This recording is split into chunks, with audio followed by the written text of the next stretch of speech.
आज मैं आपसे एक ऐसा प्रश्न पूछना चाहता हूं जो इतिहास, वर्तमान और भविष्य तीनों को जोड़ता है। क्या भारत बार बार इसलिए गुलाम हुआ क्योंकि हम तकनीकी रूप से पीछे रह गए थे? पहली नजर में उत्तर हां लगता है। क्यों? भाई, अरब आए, तुर्क आए, मुगल आए, अंग्रेज आए और हर बार हम उनसे पराजित हुए। उनका शासन हमारे यहां स्थापित हुआ। लेकिन प्रश्न फिर यह उठता है कि क्या केवल तकनीक ही कारण थी? इसका भी उत्तर है नहीं, केवल तकनीक ही कारण नहीं थी। भारत के पराधीन होने के पीछे राजनीतिक विखंडन, आंतरिक संघर्ष, आर्थिक कारण और सामाजिक कारण भी थे।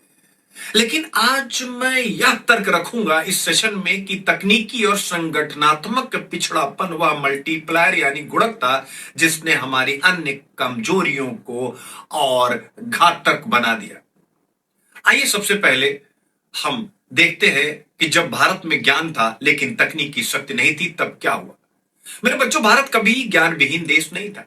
शून्य भारत ने दिया, दशमलव भारत ने दिया, आर्यभट्ट और भास्कराचार्य भारत ने दिए। दिल्ली का लौह स्तंभ आज भी धातु कर्म का वैश्विक उत्कृष्ट उदाहरण है।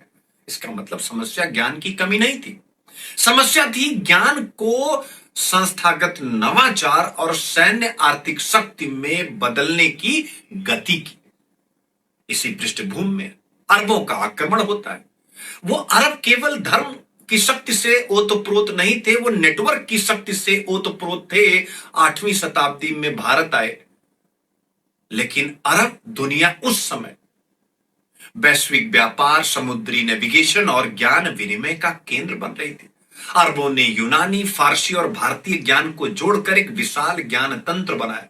यानी वे केवल सैनिक नहीं थे, वे एक नेटवर्क सिविलाइजेशन थे। जी हां, नेटवर्क सिविलाइजेशन। और इतिहास बताता है कि अक्सर नेटवर्क वाली जो सभ्यताएं होती हैं, अलग थलग पड़ी सभ्यताओं पर भारी पड़ती हैं। नेटवर्क सभ्यता इतिहास का कोई औपचारिक शब्द नहीं, बल्कि एक विश्लेषणात्मक अवधारणा है। आइए जरा इसको समझते हैं। नेटवर्क सभ्यता क्या है? यानी जो सभ्यता केवल अपने शहर या राज्य तक सीमित ना होकर व्यापार, ज्ञान, वित्त, धर्म, संचार, राजनीति और इसी प्रकार के संबंधों के विशाल नेटवर्क से संचालित होती, उसे हम नेटवर्क सभ्यता कहते हैं। उदाहरण के लिए 8वीं से 10वीं शताब्दी का अरब जगत। अरबों का नियंत्रण मेरे प्यारे बच्चों केवल एक राज्य पर नहीं था, उनका नेटवर्क फैला हुआ था। पश्चिम में स्पेन तक, पूर्व में भारत और चीन तक, उत्तर में मध्य एशिया तक और दक्षिण में पूर्वी अफ्रीका तक। वे समुद्री व्यापार करते थे, वे ज्ञान का आदान प्रदान करते थे, वे एक ही भाषा यानी अरबी में बड़े क्षेत्र को जोड़ रहे थे। उनके विद्वान भारत, यूनान और फारस का ज्ञान एक जगह ला रहे थे। इसलिए उनकी शक्ति केवल सेना नहीं थी, उनकी शक्ति उनका नेटवर्क था। इसे ऐसे समझिए, अगर एक राज्य के पास 100 रुपए है और दूसरे राज्य के पास भी 100 रुपए है, लेकिन दूसरा राज्य दुनिया भर के व्यापारियों, वैज्ञानिकों, बैंकरों और बंदरगाहों से जुड़ा है, तो उसकी वास्तविक शक्ति 100 रुपए नहीं बल्कि उससे कहीं बहुत अधिक है। यही नेटवर्क इफेक्ट यानी नेटवर्क प्रभाव है। आप इसे आधुनिक उदाहरण से भी जोड़ सकते हैं। आज अमेरिका केवल इसलिए शक्तिशाली नहीं है कि उसके पास एक मजबूत मिलिट्री है, एक मजबूत सेना है या आर्म्ड फोर्सेस है। उसके पास सिलिकॉन वैली है, उसके पास डॉलर सिस्टम है, उसके पास इंटरनेट इंफ्रास्ट्रक्चर है, उसके पास ग्लोबल यूनिवर्सिटीज हैं, उसके पास रिसर्च लैब्स हैं, उसके पास टेक जायंट कंपनीज हैं। इन सब का एक विशाल नेटवर्क है उसके पास। इसलिए कई विद्वान कहते हैं 21st सेंचुरी में शक्ति केवल टेरिटरी यानी भूभाग से नहीं, नेटवर्क से आती है। अरब भारत पर केवल तलवार लेकर के नहीं आए थे, वो एक ऐसी नेटवर्क सभ्यता का हिस्सा थे जो स्पेन से लेकर चीन तक व्यापार, ज्ञान और संचार के धागों से जुड़ी हुई थी। आइए अब जरा इसी को तुर्क आक्रमण से समझते हैं। तुर्कों ने जब भारत पर आक्रमण किया, उसमें भारत के राजाओं की सेनाएं बहुत बड़ी थी, लेकिन तुर्कों की सेना अधिक गतिशील थी। उनके पास तेज घोड़े थे, घुड़सवार तीरंदाज थे, बेहतर सैन्य संगठन था। इसीलिए कहा जाता है युद्ध में संख्या नहीं संगठन जीतता है। यहां पहली बार भारत को सैन्य तकनीकी अंतर का सामना करना पड़ा और तुर्कों का राज्य भारत में स्थापित हुआ। अब आइए जरा मुगलों के राज्य को समझने की कोशिश करते हैं।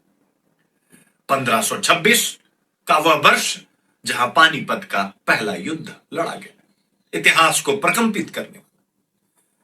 उसके अपोनेंट इब्राहिम लोदी के पास एक विशाल सेना थी। बाबर के पास संख्या कम थी सेना की, लेकिन बाबर के पास था गन पाउडर, आर्टिलरी और टैक्टिकल इनोवेशन जैसे तुगलुमा पद्धति। युद्ध के इतिहासकार इसे भारतीय युद्ध प्रणाली में एक बड़े मोड़ के रूप में देखते हैं। बारूद और तोपखाने ने युद्ध की प्रकृति बदल दी। यहां हमें पहली सीख मिलती है कि जब नई तकनीक आती है तो पुरानी बहादुरी पर्याप्त नहीं रहती, उस बहादुरी को तकनीक हरा देती है। अब आइए अंग्रेजों का भारत पर 200 सालों का आधिपत्य देखते हैं।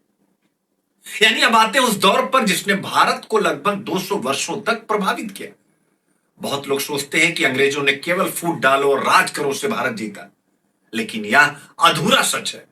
ईस्ट इंडिया कंपनी के पीछे केवल सैनिक नहीं थे, उनके पीछे थे औद्योगिक क्रांति, आधुनिक जहाज, बैंकिंग सिस्टम, वैश्विक व्यापार का नेटवर्क, हथियार निर्माण, टेलीग्राफ, रेलवे और आधुनिक प्रशासन यानी मॉडर्न एडमिनिस्ट्रेशन।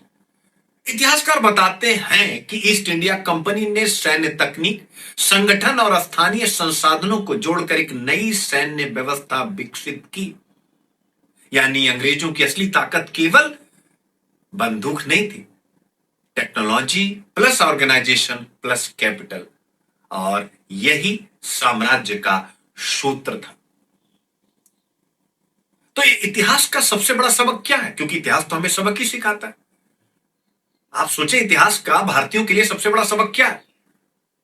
और यहां आपको ध्यान देना है कि भारत कभी ज्ञान में गरीब नहीं था, लेकिन कई बार हम नई तकनीकों को अपनाने में धीमे रहे। इतिहास हमें बताता है जो सभ्यता नई तकनीक को सबसे पहले संस्थागत शक्ति में बदलती है वही ग्लोबल लीडरशिप करती है, और जो देर करती है वह अनुसरण करती है। आइए इसको जरा आज के संदर्भ में समझते हैं। आज का युद्ध किसका है? बोलिए, क्या आज कोई ईस्ट इंडिया कंपनी जहाज लेकर आ रही है? नहीं आ रही। क्यों? क्योंकि शक्ति के स्रोत बदल चुके। 18th सेंचुरी में शक्ति थी बारूद, मशीन, भाप का इंजन और भी बहुत सारी तकनीकें। 21वीं सदी में शक्ति है artificial intelligence, semiconductor chips, quantum computing, biotechnology, data, rare earth minerals. इतना ही नहीं, अंकटाड की टेक्नोलॉजी एंड इनोवेशन रिपोर्ट 2025 चेतावनी देती है कि एआई, डेटा और इंफ्रास्ट्रक्चर में असमानता देशों के बीच नई खाई पैदा कर सकती है। रिपोर्ट विशेष रूप से इंफ्रास्ट्रक्चर, डेटा और स्किल को निर्णायक बताती है। अब आइए जरा अंत में यह भी समझने की कोशिश करते हैं कि क्या भारत फिर पीछे रह गया है? यहां तस्वीर मिश्रित है। अच्छी खबर यह है कि भारत तेजी से आगे बढ़ रहा है। स्टैनफोर्ड एआई आधारित वैश्विक सूचकांकों और सरकारी आंकड़ों के अनुसार भारत एआई प्रतिस्पर्धा में दुनिया के शीर्ष देशों में शामिल हो चुका है। Bharat AI skill, AI talent और डिजिटल पब्लिक इंफ्रास्ट्रक्चर में महत्वपूर्ण प्रगति कर रहा है, लेकिन चुनौती अभी भी बहुत बड़ी है। अमेरिका और चीन एआई इन्वेस्टमेंट में, चिप मेकिंग में और मूलभूत अनुसंधान में हमसे काफी आगे हैं। इसलिए प्रश्न यह नहीं है कि भारत आगे बढ़ रहा है या नहीं, प्रश्न यह है कि क्या भारत तकनीक का कंज्यूमर बनेगा या क्रिएटर।